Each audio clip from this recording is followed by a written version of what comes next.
Hi everyone, Miss Akimoto here with our emergency video number 2. We are on pages 17 and 18 today. So, our first question says, Carl filled a clear box, shown below, with unit cubes to find its volume. The unit cubes Carl used all have side lengths of 1 foot. What is the volume of our box? So, in the past, we have had measurements that we don't know. Now it's a foot. So there's a couple different ways that I can try this, right? So I can look at this box and could I just count the number of squares on here? You bet. So I could count 1, 2, 3, 4, 5, 6. There's 6 boxes there. So I have 6 as a volume, but am I going to write cubic units right now? No, I'm not going to write cubic units.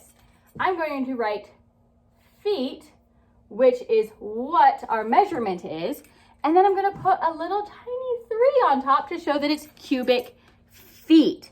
So feet to the third power is cubic feet. The volume of Carl's box is 6 cubic feet. So that's what his volume is. And I could have found that a couple different ways. I could just count the boxes. I could have said, oh, there's 2 here, and then multiplied by the 3 columns, but really it's easiest if it's 1 layer, just count them. So that is our first page. You'll have to excuse me while I turn the page. Old-fashioned style. So now we're on page 18 and it's asking us to look back and describe the measurement unit Carl should use and explain how he can find the volume of the box. So the one that we should definitely use is what it said. It said that it was feet, right? So his box should be measured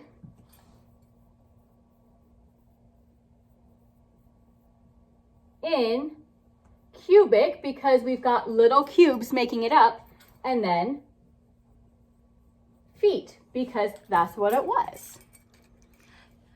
So we've been talking a lot about cubic units, and really when we say units, it means we don't know how big they are. Maybe they're this big, maybe they're this big, maybe they're tiny. We don't know how big they are. But the nice thing is when we check and we look, I know that a cubic inch is small, right? Whereas, you know, a cubic, this is like half a foot, this is bigger.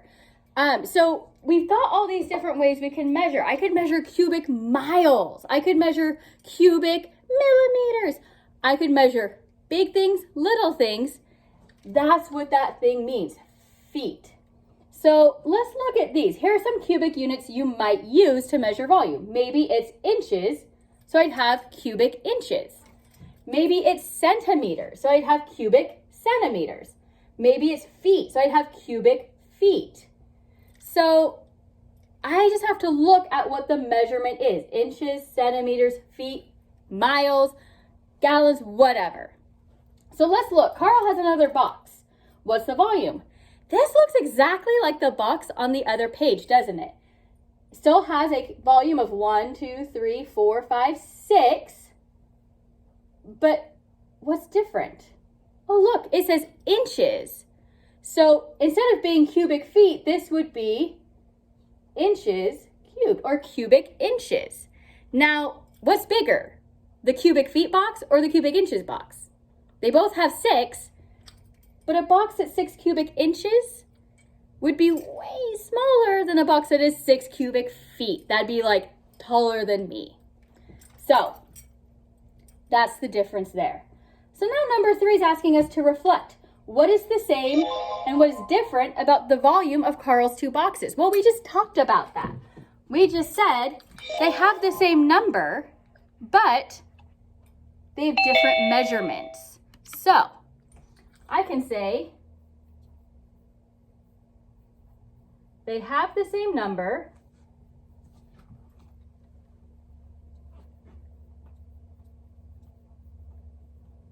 but different